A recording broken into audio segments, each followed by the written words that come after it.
Some minds don't sleep, they remember. There is a city that all of humanity longs to embrace, a place where millions of hearts have broken in overwhelming tears, and where millions are willing to shed blood to protect a burning faith. That is Jerusalem. Its name is like a heartbeat echoing through thousands of years, stirring the souls of countless generations. Three great religions kneel before the sanctity of this land, calling it holy, calling it their origin. But history, in its hoarse whispers, tells a deeper story, that Jerusalem is not just a place of the divine. It is a crossroads of burning dreams, of calculated power, and of fervent beliefs, where peace is often just a fragile dream. Some come here to find the light of God, their hearts trembling with emotion. Some come to face themselves, amidst the ancient stone streets filled with memories. Some come to stay forever, to merge with the soul-soaked earth. Jerusalem, in your eyes, what is it? A radiant miracle where the soul is saved? A painful tragedy where blood and tears intertwine? Or is it a mirror, reflecting the naked truth of humanity with all its faith, its hope, and its wounds that never heal? Let us step into the story of Jerusalem, where the sacred and the chaotic intertwine, like a song both holy and painful about ourselves.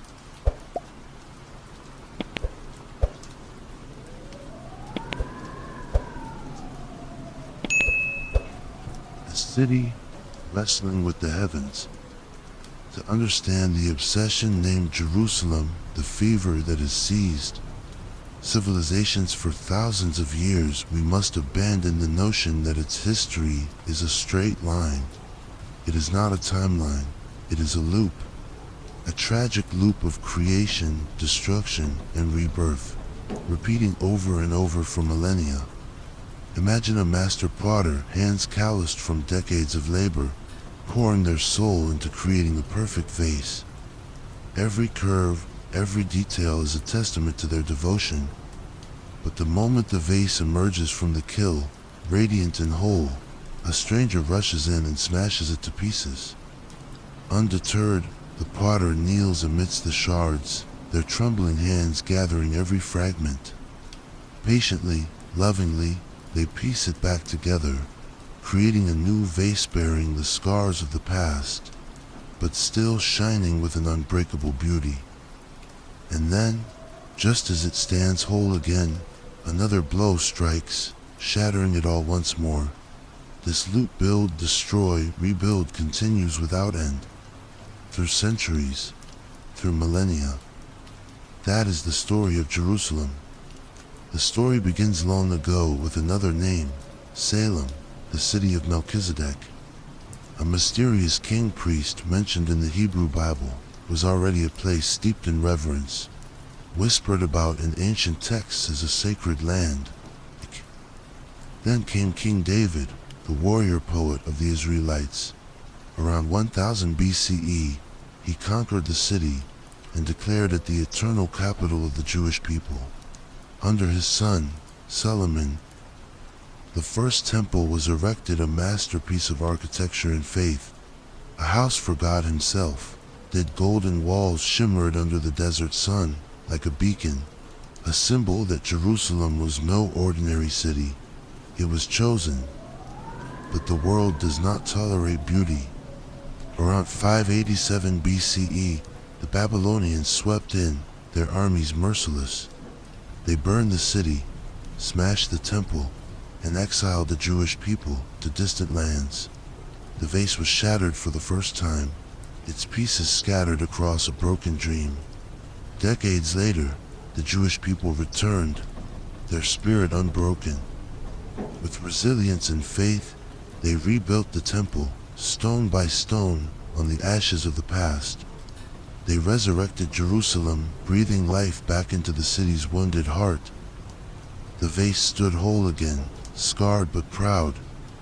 Then came the Greeks, under Alexander the Great, and his successors, imposing their culture, challenging the city's sacred identity. How deep do you? They were followed by the Romans, with their vast and indomitable empire. In 70 CE, in a fit of imperial rage, the Romans did the unthinkable. They didn't just destroy Jerusalem, they erased it. The Second Temple, the symbol of Jewish resilience, was torn down until, as the historian Josephus wrote, not one stone was left on top of another. The Romans plowed the earth and sowed it with salt, a curse meant to ensure the city's eternal death. The vase was not just broken, it was ground to dust. And yet from that salted dust, a new sprout emerged. In the 4th century, the Roman Emperor Constantine, a convert to Christianity, saw Jerusalem not as a ruin, but as a canvas for a new faith. He transformed it into the center of Christianity, erecting magnificent churches, like the Church of the Holy Sepulchre, believed to be the site of Jesus' crucifixion, death, and resurrection. Jerusalem became a destination for pilgrims, its streets filled with believers seeking the footsteps of their Savior. Then, in 637 CE, the Muslims arrived, under the banner of Caliph Omar. Unlike those before them, they did not destroy. They added. On the Temple Mount, where the Jewish temples once stood, they built the Dome of the Rock, its golden dome, a brilliant testament to Islamic devotion. Beside it, the Al-Aqsa Mosque was constructed, making Jerusalem the third holiest site in Islam, tied to the Prophet Muhammad's miraculous journey to the heavens. The city, once Jewish and Christian, now bore the mark of Islam, a multi-layered tapestry of faith. But the cycle of violence was not over. In the 11th century, the Crusaders stormed from Europe, carrying crosses and swords in the name of Christ. Their conquest was brutal, a bloodbath that turned the streets of Jerusalem red, with Jews and Muslims massacred. The vase, so carefully rebuilt, was shattered once more. Then came Saladin, the Muslim hero, in 1187, with military genius and magnanimity, reclaimed the city, restoring it to Islam while showing mercy to the defeated. Is followed by the Mamluks, then the Ottoman Empire, which ruled Jerusalem for 400 years, weaving it into its vast imperial tapestry. The British arrived in 1917, reshaping the city's fate with their mandate. And in 1948, with the birth of the modern state of Israel, Jerusalem became a divided city, its east and west separated by barbed wire and conflict. This is the history of Jerusalem, a relentless indictment of human violence. The numbers tell a grim story: destroyed at least twice, besieged 23 times, attacked 52 times, and captured and recaptured 44 times. Each attack left a scar, each conquest added a new layer to the city's story. Amidst this devastation, a strange pattern emerges. Every conqueror, from Babylon's Nebuchadnezzar to Rome's Titus, from the Crusader Knights to the Muslim Caliph, did the same thing. They destroyed, yes, but they also rebuilt. And each one in their victory claimed they had liberated Jerusalem. That was now truly the city of God, but always their version of God. The Babylonians saw it as a prize and a divine mission. The Romans used it to assert imperial dominance. The Crusaders declared it belonged to Christendom. The Muslims tied it to their sacred history. Each saw Jerusalem as a stage to declare their version of the divine supreme. This pattern forces us to ask a question, one that hangs like smoke over the city's ancient walls. Why? Why does every empire, every religion, every conqueror crave the claim that God lives here? Do they truly believe Jerusalem is sacred, that its stones hold some cosmic connection to the heavens? Or is possessing God's address just a tool, a way to sanctify power, to cloak ambition in a holy mantle?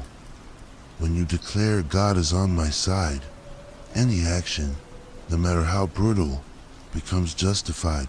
Siege becomes a holy war. a conquest becomes a divine mission. The history of Jerusalem suggests a disturbing truth. The city's holiness may be as powerful a weapon as it is a blessing. Jerusalem is not just a battlefield for armies marching over hills. It is like a cosmic arena where different versions of heaven clash over a piece of earth. The Jewish Temple Mount, the Christian Church of the Holy Sepulchre, the Muslim Dome of the Rock, they stand mere meters apart, each a monument to a different faith, yet all claiming the same sacred ground. It is as if the city is a fault line where the divine and the human collide, where the eternal and the mortal struggle for control. This leads to a deeper question, one that strikes at the heart of humanity. When you witness conflict in the name of religion, do you believe it truly stems from pure faith? Or is there always another story of power, land, and human fear? Is the pull of Jerusalem spiritual? Or is it just a mirror reflecting our most ancient desires? To dominate, to belong, to be chosen. The city's bloody history offers no easy answers. Every stone in Jerusalem tells a story of faith, sacrifice, violence, and hope. It has been destroyed and rebuilt so many times that its very existence feels like an act of defiance against fate. But despite the devastation, it remains a spiritual magnet, drawing pilgrims, conquerors, and dreamers from across the globe. Why? What is it about this small, volatile city that makes it feel like the center of the universe? Perhaps it's because Jerusalem exists not just in space, but in time. It is where the past and present merge, where ancient prophecies intertwine with modern conflicts. To walk its streets is to feel the weight of millennia, to sense the prayers, the battles, the tears that have soaked into its walls. It is a city that refuses to be forgotten, a city that demands to be felt. As we stand before this mystery, let's pause and reflect. When you think of Jerusalem, what do you feel? At its sacred history, anger at its endless conflicts, or something deeper, a longing you can't quite name. And when you hear of wars fought in the name of faith, do you see devotion or the shadow of human ambition? Share your thoughts in the comments. A like and a subscription show you're wrestling with these profound questions alongside us. History has bloodied Jerusalem, but it has also made it a beacon, a place where the human soul reaches for something greater, something eternal. In the next part, we will step into the heart of this magnet, where the world's three great faiths, Judaism, Christianity, and Islam, stand shoulder to shoulder in a tense silence. We will explore the Temple Mount, the Church of the Holy Sepulchre, and the Al-Aqsa Mosque, where every stone vibrates with meaning and every prayer carries the weight of centuries. This is Jerusalem, a city at war with heaven, yet somehow still reaching for it. Join us as we uncover its secrets, one sacred stone at a time.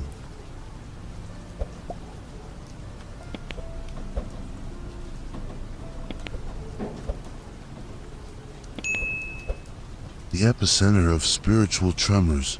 In the previous part, we walked through the ashes of Jerusalem's history, city destroyed and rebuilt, bloodied and sanctified, over and over in a seemingly endless, tragic loop. We stopped at a profound question.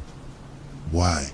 Why has this small patch of land, with no precious natural resources, no strategic seaport, or advantageous military position, become the obsession of every empire, every faith, for thousands of years?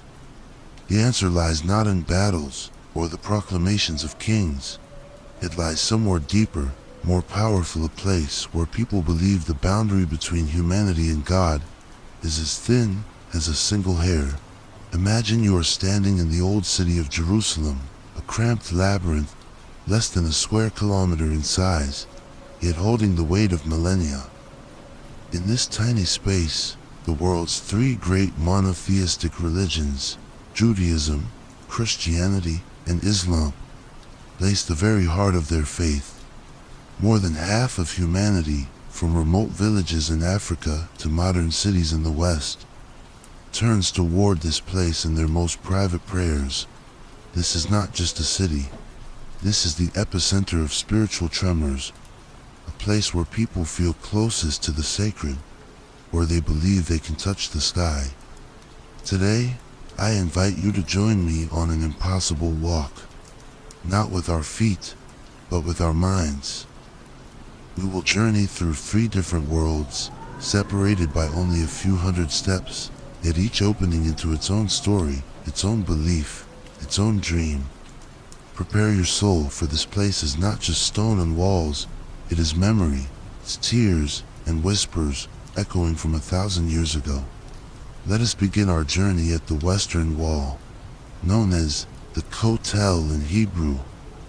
Imagine yourself standing before a colossal wall, built from massive limestone blocks. Each glowing with the warm yellow of the desert sun and the patina of millennia. The air here is thick, as if time has stood still. There is a solemnity mixed with sorrow, as if the stones themselves are telling their story. Look around you. Thousands of Jews from all over the world gather here, and in traditional black attire, wearing kippas, sway their bodies to the rhythm of prayers read from Torah scrolls. Women, in a separate section, press their foreheads against the wall, whispering their pleas, tears sometimes streaming down their cheeks. You might hear the sound of a shofar, an ancient horn echoing in the air, carrying the sound of memory and hope. Look closer into the cracks between the stones. They are crammed with tiny, carefully folded slips of paper, packed together like untold secrets. Each slip is a prayer, a dream, a sorrow, or a word of thanks addressed to God. Some pray for a loved one's health, some for peace, some write of a loss that never fades. These notes, called kavitlak, are a testament to the power of this place where people feel their words can transcend the earthly realm to reach the heavens. Why is this place so important? Because it is not just a wall. It is the last remaining remnant of the Second Temple, the most sacred structure in Jewish history. Built to worship God and raised by the Romans in 70 CE for the Jewish people, this wall is not just stone, it is an open wound. It is a symbol of loss, of centuries of exile, of shattered dreams. But at the same time, it is a symbol of resilience, of the biblical promise that one day the Jewish people will return to their homeland, rebuild the temple, and reclaim their connection with God. When you stand here, you are not just in the Jerusalem of 2025. You are standing in the flow of 3,000 years of history, a river of memory, hope, and tears. If you listen closely, you can feel the heartbeat of the Jewish people, still beating strongly despite all the pain. Have you ever felt you are standing in a place where time seems to dissolve, where past and present merge into one? That is the feeling at the Western Wall. Now, let's leave the Western Wall, walking through the narrow, winding alleys of the old city. The stone walls guide you past corners filled with the scent of spices, the calls of vendors, and the curious gazes of passers-by. In just a few minutes' walk, you will arrive in a completely different space. The Church of the Holy Sepulchre. The moment you step inside, you feel the shift. The heavy air of Jewish memory is gone. In its place is a profound reverence, mixed with a sacred sorrow. The scent of incense and burning candles fills the air, and dim light from oil lamps flickers on the ancient stone walls. This space is not a single church, but a complex collection of small chapels, each managed by a different branch of Christianity: Roman Catholic, Greek Orthodox, Armenian, Coptic, and more. The sound here is a strange chorus, prayers in Latin, Greek, Amharic, and English intertwined, creating a melody that is both chaotic and harmonious. Look around you. Pilgrims from all over the world flock here, An elderly woman from Ethiopia kneels, her trembling hands touching the stone of anointing where it is believed the body of Jesus was laid after his crucifixion. A family from the Philippines waits patiently in line for hours to enter the Holy Sepulchre, a small structure in the center of the church, believed to be the empty tomb of Jesus after his resurrection. Some people weep silently, others stand motionless, their eyes filled with tears, as if they are sensing the presence of something far greater than themselves. The Church of the Holy Sepulchre is the final point of the Via Dolorosa, the path Jesus is believed to have walked carrying his cross to his execution. This is Golgotha, the hill where the cross was raised, where his blood soaked into the earth. For over 2 billion Christians worldwide, this is the holiest place on earth, the site of the ultimate sacrifice and the greatest miracle, the resurrection. Standing here, you can feel the weight of that belief, as if every stone, every candle, is retelling the story of death and new life. But if you look closely, you will see a paradox. This church, a symbol of unity in Christian faith, is divided by the very people who protect it.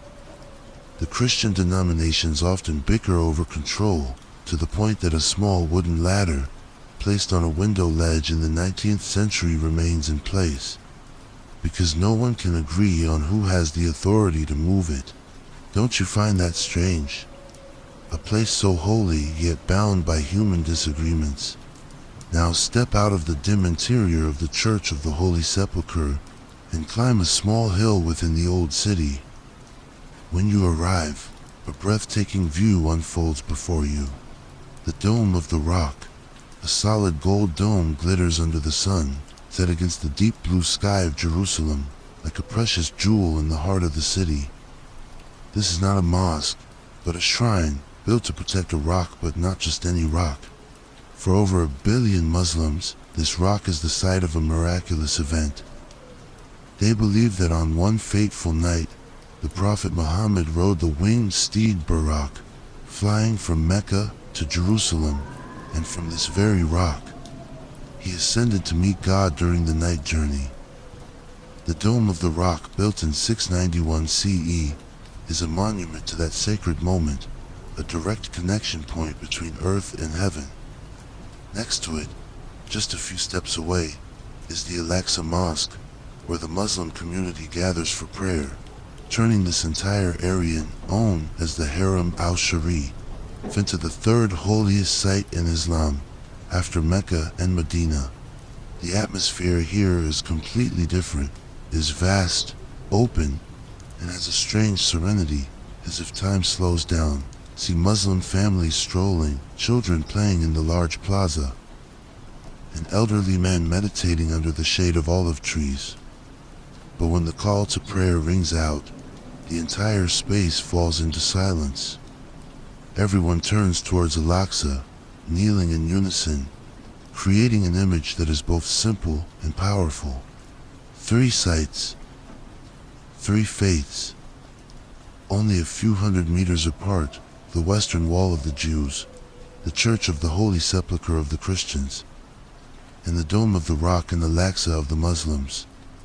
An almost unbelievable geographical proximity, but also a heartbreaking psychological distance.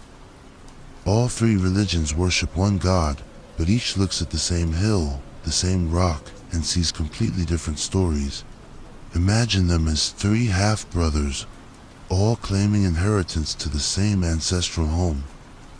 They live under one roof, the old city of Jerusalem, but each keeps their own room locked, always suspicious and competing with the others.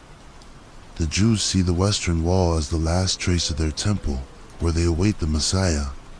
The Christians see the Church of the Holy Sepulchre as the place where Jesus conquered death.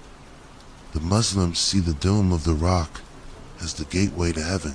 It's the same piece of land, but 3 irreconcilable dreams. Can you feel the strange tension of this place? A place called the Holy Land of Peace, yet the epicenter of endless conflict. The world's 3 greatest faiths stand side by side, but instead of sharing, they compete for ownership of a tiny piece of land. Do you believe they can find a common path, a way to coexist with respect? Or does this geographical closeness only deepen their irreconcilable differences? The spiritual power of Jerusalem is so strong that it seems to bend reality itself.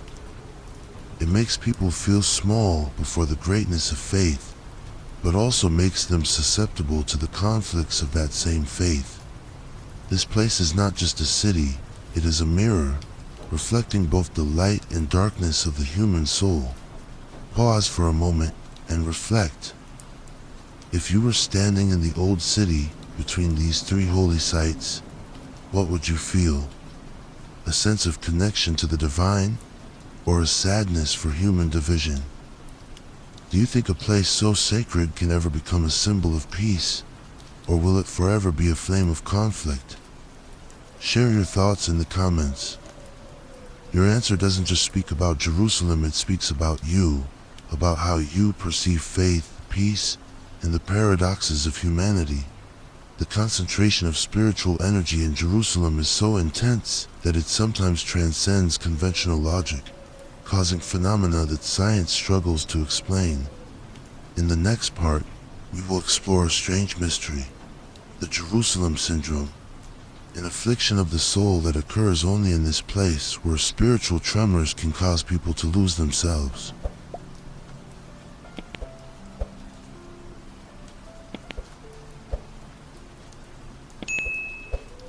Why Jerusalem drives people mad.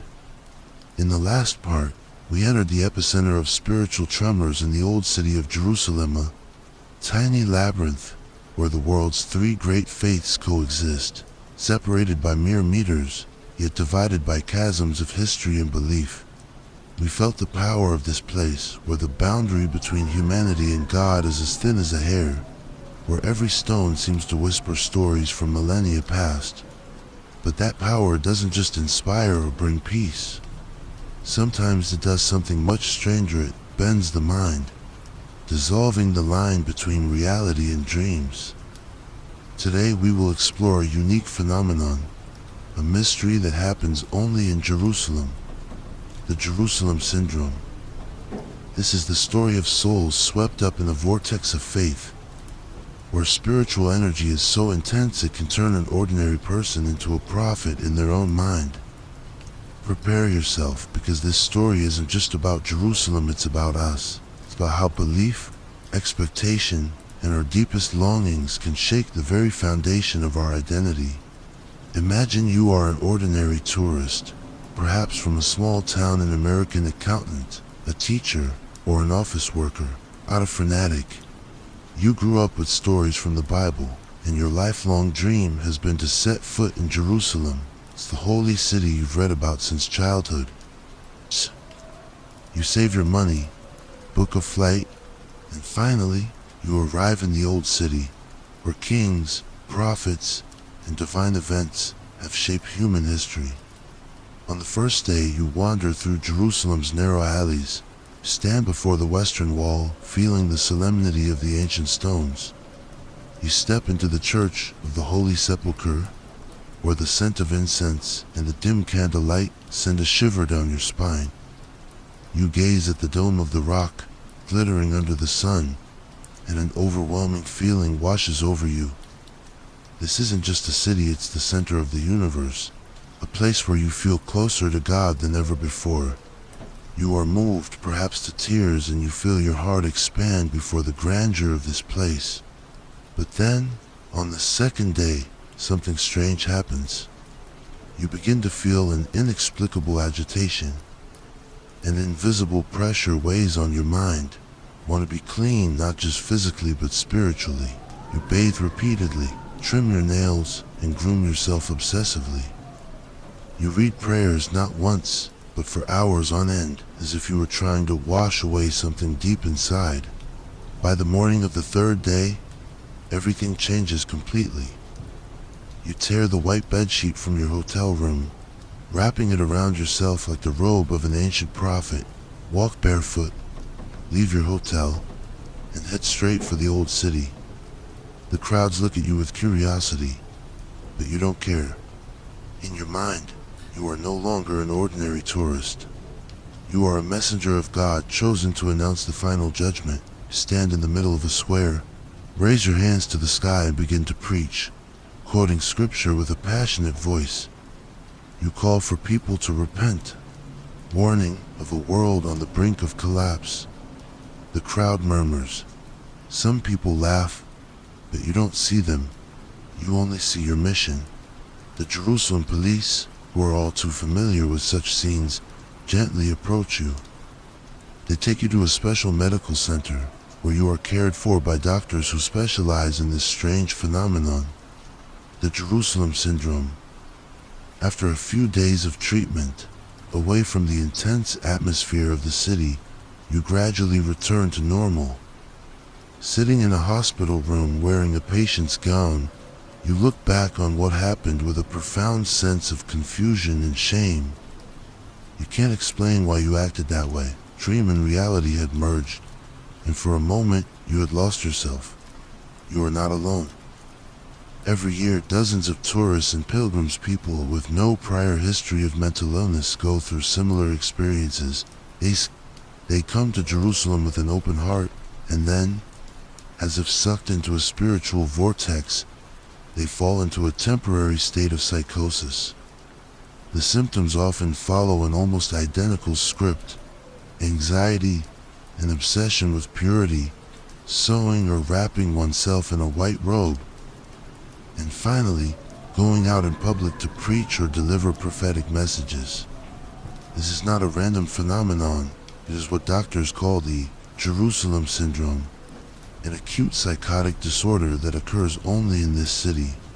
The Jerusalem syndrome is one of the strangest psychogeographical phenomena in the world. It doesn't happen in New York, Paris, or even other holy sites like Mecca or the Vatican. What is it in the air, in the stones, in the city itself, that can bend the mind of an ordinary person to such an extent? Science has tried to offer explanations, but none fully account for the mystery. Let's consider the factors. Overwhelming expectations. Think about your journey to Jerusalem. You don't come here like a tourist visiting the Eiffel Tower or the pyramids. You arrive with a baggage full of sacred stories, images cultivated since childhood from Bible lessons at church, stories in the Torah or Quranic verses recited during prayer. Jerusalem is not just a destination. It is your holy book made real. You expect a transcendent spiritual experience, a life-changing moment. The pressure of this expectation can be so immense that it overloads the mind, causing the boundary between reality and imagination to blur. The weight of history. In Jerusalem, every stone, every alley has a story. You walk on the path King David might have trod, where Jesus carried the cross, or where the Prophet Muhammad ascended to heaven. History here isn't something you read in a book, it's something you touch, smell, and feel under your feet. This feeling of being physically connected to 3,000 years of the past can erase the line between the present and eternity, making you feel not just like a tourist, but a part of a much grander narrative, the dopamine storm. Imagine dopamine, the hormone of anticipation and reward, as a fire in the brain. When you stand before the Western Wall, the Church of the Holy Sepulchre, or the Dome of the Rock, you might feel a sense of ecstasy, a closeness to God you've never experienced before. Believer, this is the ultimate spiritual reward. This dopamine storm can push you into a state of extreme euphoria, weakening your ability to judge reality, and in some cases, leading to delusions or the belief that you have a divine mission. But perhaps there is a deeper explanation, one that goes beyond pure science and touches upon the very nature of being human. Think about yourself, the ego you've built over years, shaped by your job, family, society, and the limitations of everyday life. That self is a fragile construct held together by the rules and stability of the world around you. But when you come to Jerusalem, a place considered the center of the universe, where you believe you are standing closer to God than ever before, what happens to that self? It can dissolve. The feeling of being connected to something infinite, a God, a grand plan, a transcendent meaning, can shatter all personal boundaries. You are no longer an accountant from Ohio, a teacher from London, or a farmer from Ethiopia.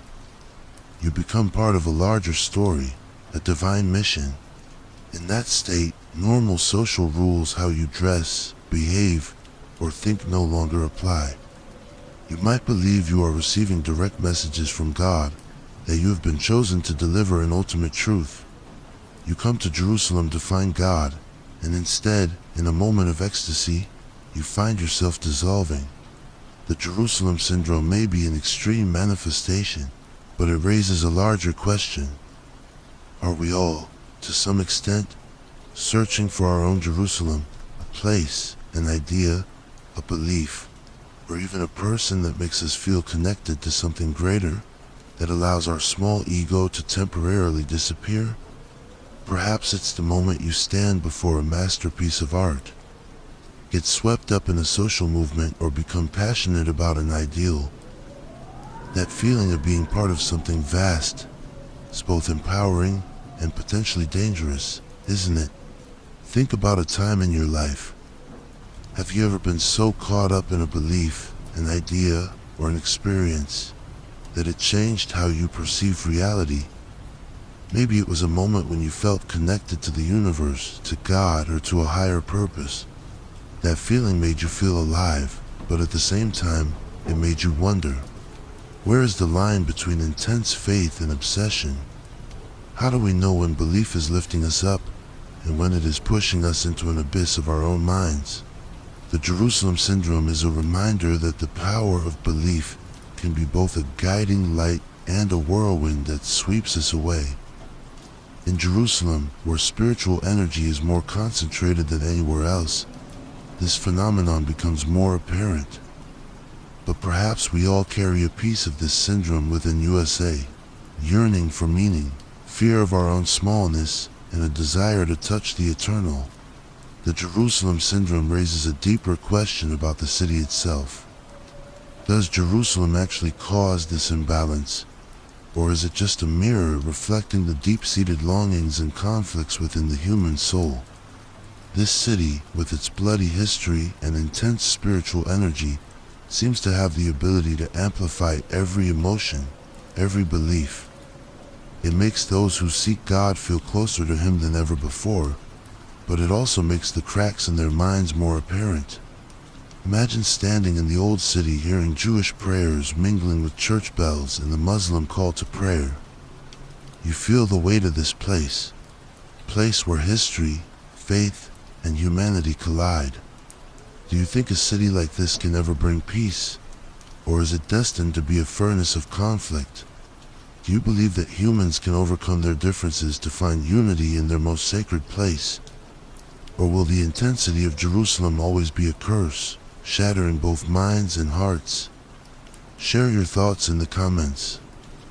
The story of Jerusalem is not just about a city, it's about us, about how we confront faith, meaning in our own selves. A like and a subscription show that you are exploring these fragile boundaries of the human soul with me. But Jerusalem doesn't just affect individuals. This city, with its irresistible spiritual pull, also refuses to be possessed by anyone completely. The next part, we will explore why Jerusalem is in a perpetual state of unrest, why it is a land that never truly belongs to anyone, no matter how they try to claim it with blood, fire, or faith.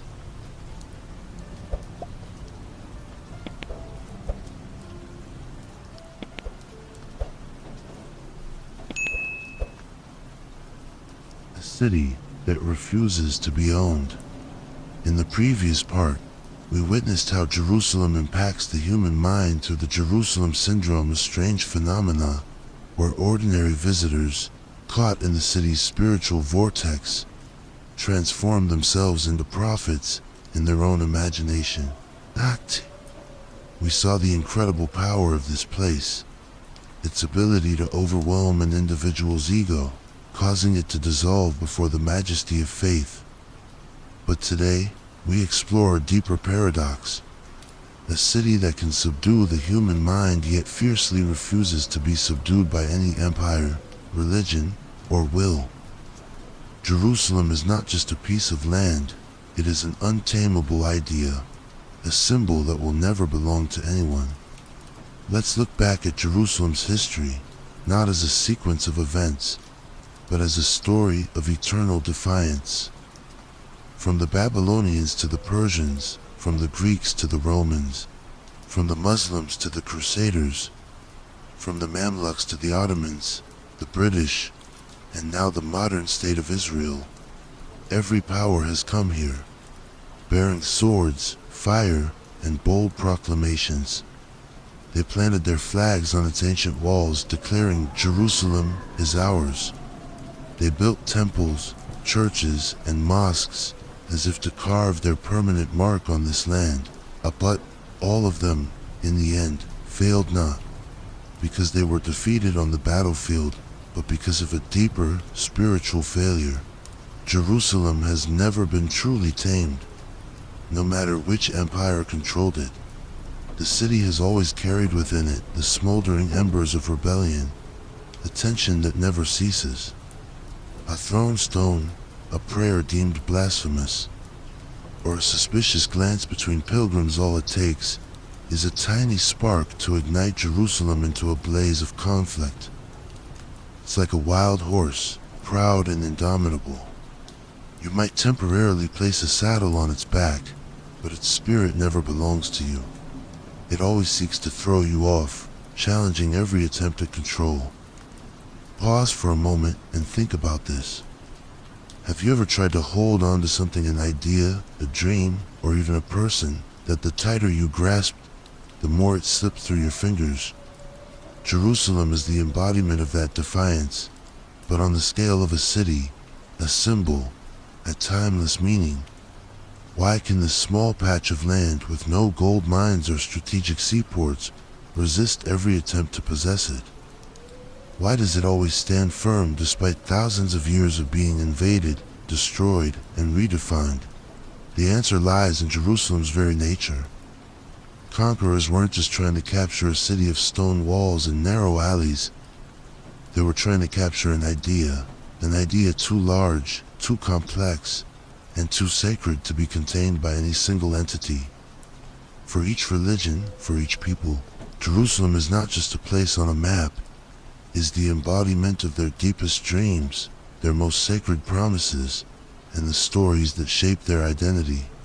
For the Jewish people, Jerusalem is Zion, the center of God's promise. It is where King David established his capital, where King Solomon built the first temple to worship God. Despite exile and destruction, for thousands of years, Jews have turned toward Jerusalem in every prayer, with the belief that one day the temple will be rebuilt and the Messiah will come. Jerusalem is not just a city, it is the heart of their nation, a symbol of survival through all suffering. For Christians, Jerusalem is the stage for the greatest story of salvation. It is where Jesus walked, where he was crucified on the cross, and where he was resurrected. The Church of the Holy Sepulchre is not just an architectural structure, it is the physical proof of the belief that death is not the end, that love and sacrifice can conquer all. Every Christian pilgrim who comes here carries the dream of touching the place where their faith was born. For Muslims, Jerusalem is Al-Quds, the holy city. The Dome of the Rock and the Al-Aqsa Mosque are where the Prophet Muhammad made his night journey, flying from Mecca to Jerusalem and ascending to meet God. This is the connection point between the earthly and the heavenly, a testament to Islam's place in the lineage of God's religions. For Muslims, Jerusalem is not just a holy site, it is an affirmation of their faith and sacred history. 3 ideas, 3 dreams, 3 absolute truths, coexisting on the same small piece of land. But here is what makes Jerusalem untamable. Each of these ideas claims supreme ownership, and no one is willing to concede. When you try to impose your version of truth on Jerusalem by building a temple, or church, or a mosque, you are not just confronting people of other faiths, you're confronting the power of those ideas themselves. Ideas that have been nurtured by billions of people over thousands of years, and you cannot use armies, swords, or even peace treaties to capture an idea. Let's face a bold, perhaps controversial thesis. Perhaps, deep down, Jerusalem does not want peace. Peace in a way implies normalcy, a state where everything is resolved, boundaries are clearly drawn, and life flows in a predictable manner. But Jerusalem was not born to be normal. It was forged in tragedy, nurtured by faith, and defined by conflict. Its value lies not in providing comfort or tranquility, but in the way it challenges us, stirs our souls, and forces us to confront the biggest questions of existence. Jerusalem is like a great work of art, a painting by Van Gogh, or a symphony by Beethoven. It doesn't exist to make you feel comfortable. It exists to make you feel, to confuse you, to make you question, to draw you into the depths of your own soul. Jerusalem is an eternal question carved in stone, a question that will never have a final answer. Every stone in this city, every alley, every prayer carries the weight of thousands of years of conflict, hope, and sacrifice.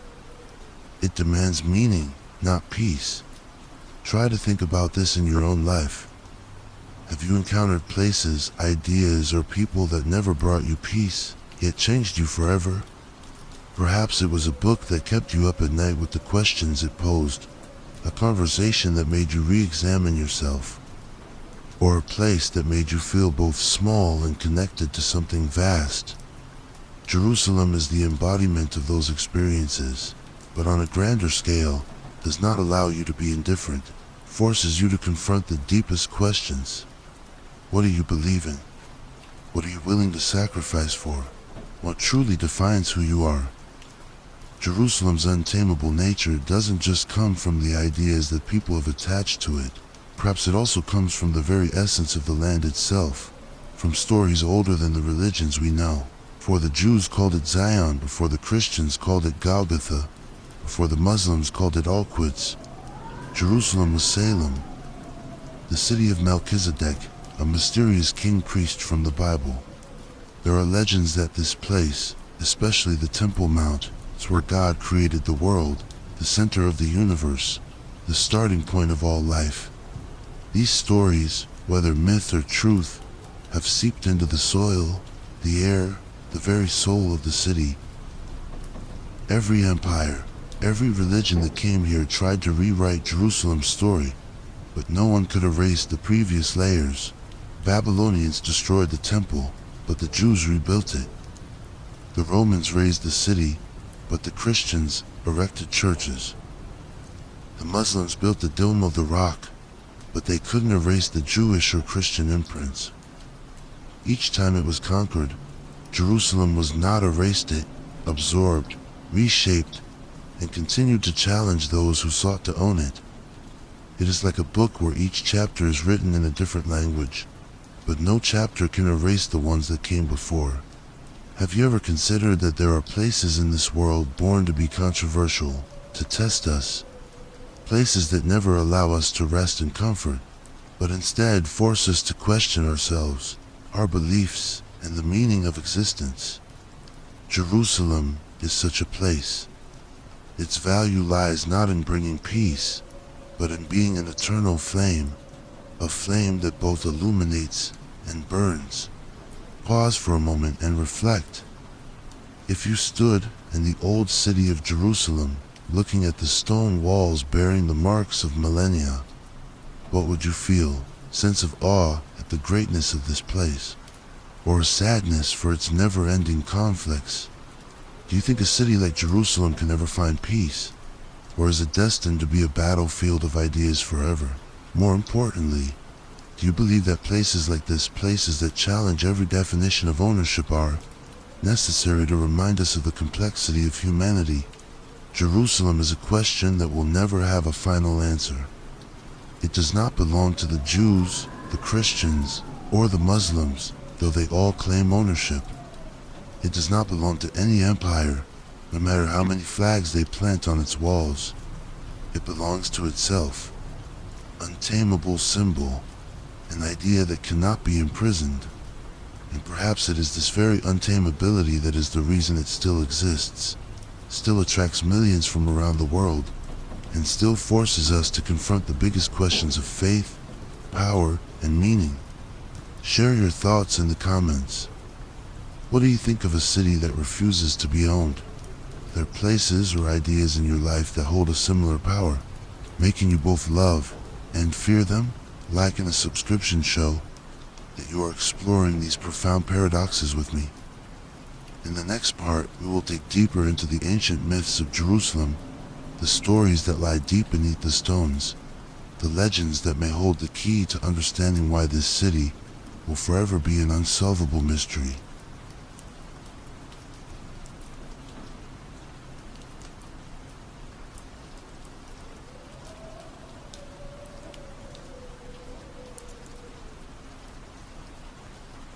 The legends beneath the stones. In the last part, we stood before the paradox of an untamable city, Jerusalem, symbol that refuses to be owned, a land that craves meaning more than peace.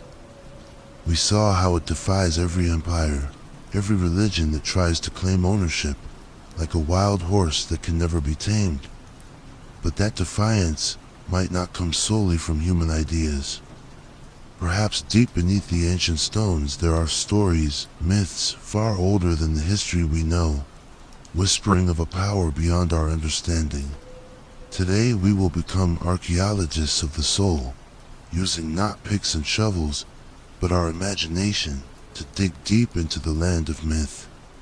We will explore the stories considered fanciful, yet have endured, the legends passed down for thousands of years, seeping into every stone of Jerusalem, because if you listen carefully in the silence of this city, you will hear whispers older than the Bible, the Torah, or the Quran, stories of magic, of supernatural forces, and of a land that might just be the center of the universe. Let's start with Jerusalem's first great structure, King Solomon's Temple. According to history and religious texts, this was an architectural masterpiece. Built around the 10th century BCE, with cedar wood from Lebanon, sparkling marble, and pure gold plating its walls, it was not just a place of worship, but a symbol of the covenant between God and the people of Israel, where he dwelled among mortals. But alongside the official records, there are other legends, esoteric stories in Judaism and Islam that tell of a much more mystical aspect. Legend says that King Solomon, considered the wisest of all kings, did not build the temple with human hands alone. He possessed a magical ring, bestowed upon him by God himself, known as the Seal of Solomon. Now, this ring was not just a piece of jewelry, it was a source of supernatural power, allowing Solomon to command humans, angels, and even demons. According to these stories, it was these supernatural forces that were the true builders of the temple. Angels brought perfect marble slabs from distant lands. Demons, subdued by the power of the ring, had to labor ceaselessly, cutting and transporting massive blocks of stone that human strength could not move. Under Solomon's command, they worked in the shadows, creating a structure that far surpassed the capabilities of the era. Do you think this is just a fairy tale? Way for ancient people to explain a magnificent structure beyond their imagination? Or is it a deeper metaphor, a way of saying that the temple was built not just with stone and wood, but with a mysterious understanding of the universe's laws, the invisible forces that modern humans have forgotten? Perhaps Solomon, with his superhuman wisdom, tapped into a spiritual or cosmic energy, something we are no longer able to perceive today. Let's go deeper, beneath the foundations of the temple, to the heart of the hill known as the Temple Mount. There you will find a rock, the foundation stone. This is no ordinary rock. For Jews, This is where Abraham prepared to sacrifice his son Isaac in the ultimate test of faith. For Muslims, this is where the Prophet Muhammad ascended to heaven during his night journey, flying from Mecca to Jerusalem to meet God. But even older legends, recorded in mystical Jewish texts like the Zohar, tell an even more wondrous story. They say the foundation stone is the first stone of creation. When God created the world, he began from this very rock, and from it, the entire universe unfolded. It is called the navel of the earth, the connection point between the physical world and the sacred realms. Some legends go even further, suggesting that beneath the foundation stone lies an endless abyss, called the Tema primordial void, from which the world's underground waters flow. But it wasn't just water. There are whispers that the Tema is a gateway of passage to other realms, possibly to heaven, or more terrifyingly, to hell. Imagine yourself standing before the foundation stone, surrounded by the glittering gold of the dome of the rock. Do you feel a vibration? Sense that this place is not just a physical location, but a convergence point of cosmic energy. The stories about the foundation stone may be myths, but they raise a question. Were the ancients trying to tell us something about the nature of Jerusalem? Did they recognize that this place was somehow different, a place where the laws of reality seem thinner, where humans feel closer to the eternal? Let's try looking at Jerusalem from another angle, not through the lens of history or religion, but through the eyes of a physicist, someone who studies energy and consciousness. Across the globe, there are places said to have special energy vortexes, where the Earth's ley lines intersect, creating a powerful magnetic field that can affect the human mind and body. Stonehenge in England, with its giant stones arranged in a mysterious circle, Machu Picchu in Peru, where pilgrims feel a strange connection to nature. Sedona in Arizona, where the air is said to be filled with a healing energy. If there is one place on Earth that deserves to be called a massive energy vortex, it is Jerusalem. Could it be that the ancients, with the wisdom we have lost, recognized this? Could it be that they didn't choose Jerusalem to make it holy, but were drawn here by its inherent energy? Think about the great structures built here: Solomon's Temple, the Church of the Holy Sepulchre, the Dome of the Rock, the Al-Aqsa Mosque. Were they just places of worship, or were they spiritual machines designed to amplify Jerusalem's natural energy field? Perhaps their builders, from Solomon to the Islamic architects, understood how to harness a specific vibrational frequency that helps people connect more easily to higher states of consciousness, to God or to the universe itself. Now, let's take it one step further. Imagine that Jerusalem is not just a geographical location, but a field of collective consciousness. For thousands of years, billions of people have turned toward this place with prayers, rituals, dreams, and intense emotions, from joy to suffering. 8. From faith to despair. Did that energy simply dissipate into the air? Or has it crystallized, seeping into every stone, every alley, creating an energy field that we can feel, even if we can't explain it? Think back to the Jerusalem syndrome from the previous part. The tourists who were swept into a state of psychosis, believing they were messengers of God, might not have been just victims of expectation or dopamine.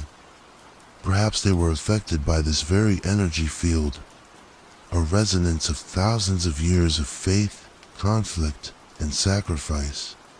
Maybe when you step into Jerusalem, you are not just stepping into a city, but into a living memory, where the past is still vibrating, affecting the minds and souls of those who come here.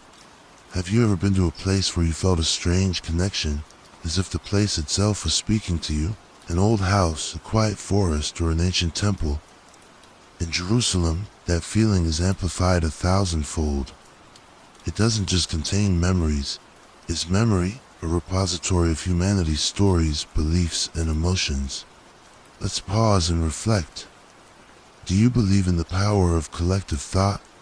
That the beliefs, emotions, and energy of billions of people, focused on one place over millennia, can create an energy field that we can perceive? Or do you think the myths of the foundation stone of Solomon's ring are just beautiful stories that humans created to explain their deepest desires, to find meaning, to connect with the sacred, and to touch the eternal? Jerusalem forces us to confront these questions. It does not allow us to be indifferent. Is this place truly an energy vortex, a connection point to the universe, or just a mirror reflecting humanity's deepest longings? Do the ancient myths contain a truth that modern science cannot yet understand? Or are they just our way of sanctifying a piece of land to soothe our fear of our own smallness? Share your thoughts in the comments. Do you feel that there are places in the world that carry a special energy, a power beyond explanation? Or do you think Jerusalem's pool is purely a product of our collective imagination? To like and a subscription show that you are digging deep into humanity's greatest mysteries with me. We have come a long way on this journey, from a bloody history to spiritual tremors, from mental disorders to ancient myths.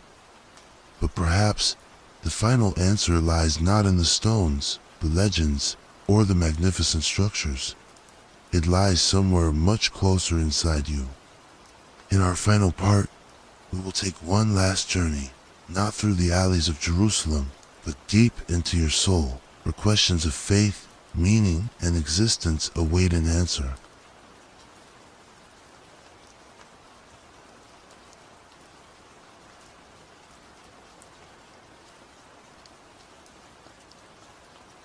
The city that never sleeps.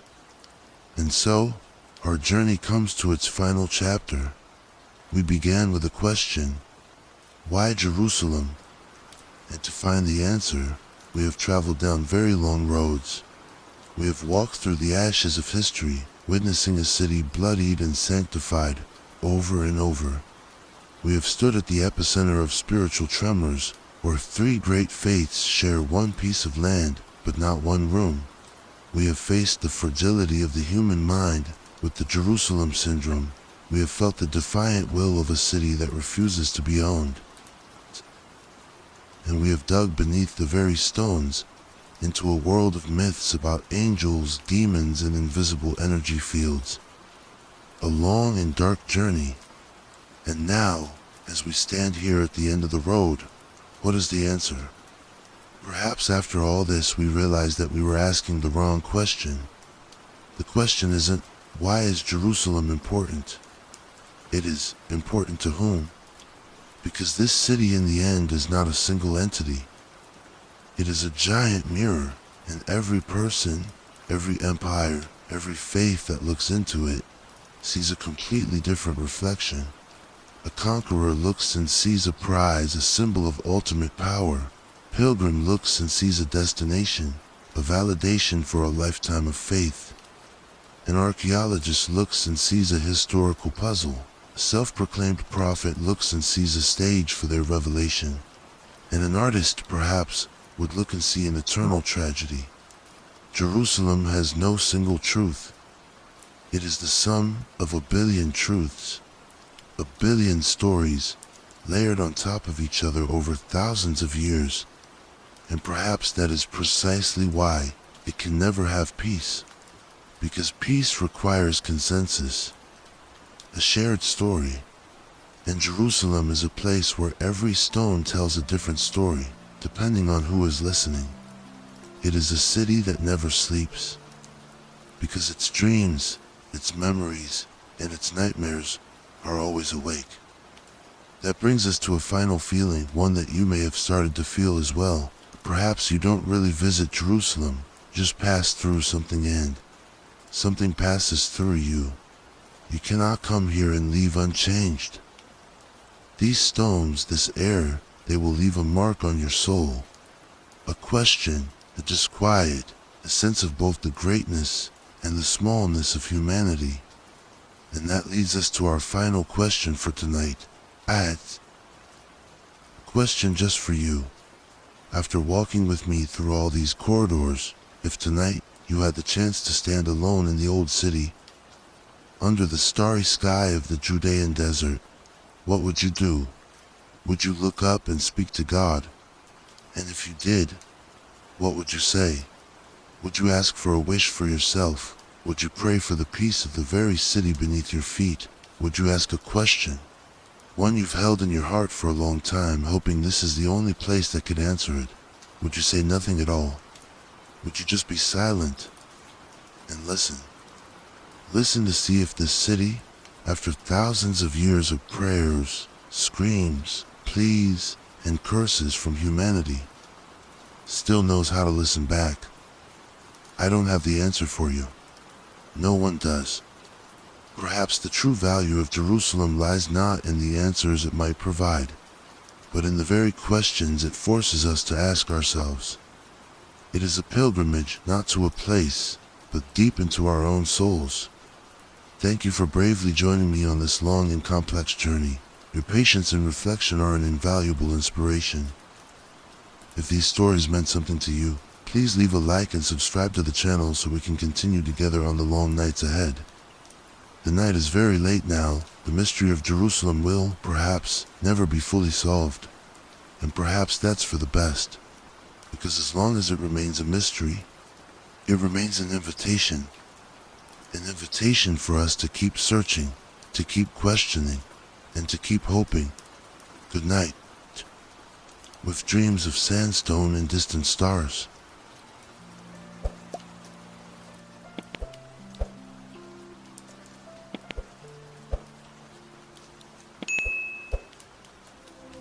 You've crossed the story.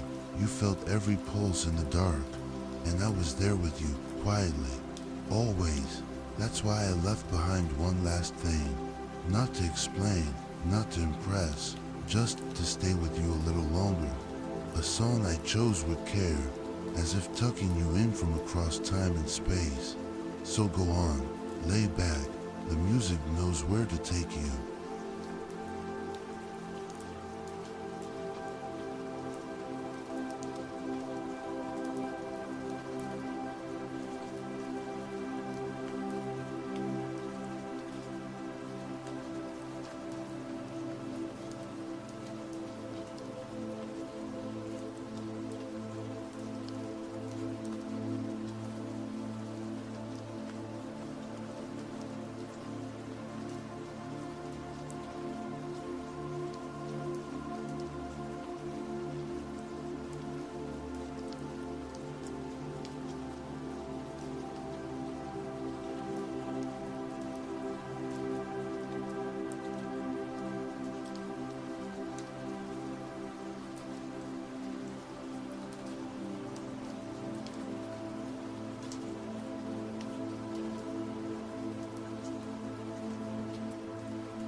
If you're still here, then you're something rare. Not many stay this long. So, thank you for choosing to stay. I'm here too, still awake, surrounded by the quiet glow of my editing screen, shaping the next stories just for you. If there's anything you want to leave behind, a whisper, a suggestion, even just a symbol, drop it in the comments.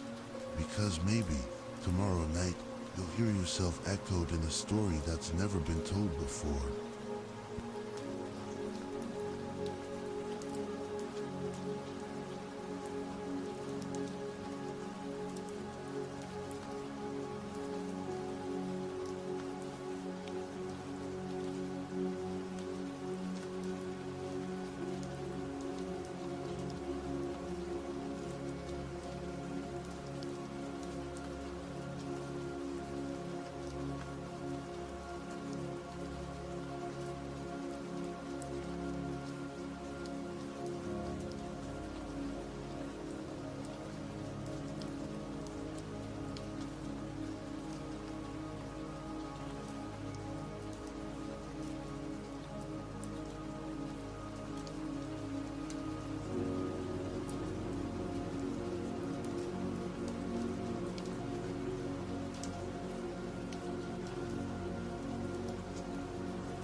still here, even now? I have a feeling part of you is still wandering somewhere between wakefulness and dreaming. I know that feeling well because I'm still awake with you. In a quiet room, I'm gently laying out layers of sound, each breath, each beat, preparing the next journey we'll take together. If you're still listening, leave me a sign. Let me know how you're feeling or just where you are in this vast world. Because right now, in this stillness, you are not alone.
You're still there, aren't you? I can't see you, but I can feel you. Like a soft signal pulsing across the silence. Over here, I'm still working, refining layers of sound, rewriting fragments of voice, building the landscape for our next adventure. One that you might inspire. If an idea comes to you, share it with me. Comment below. A theme, a memory, a strange dream. I read every word because I never tell these stories alone. I tell them with you.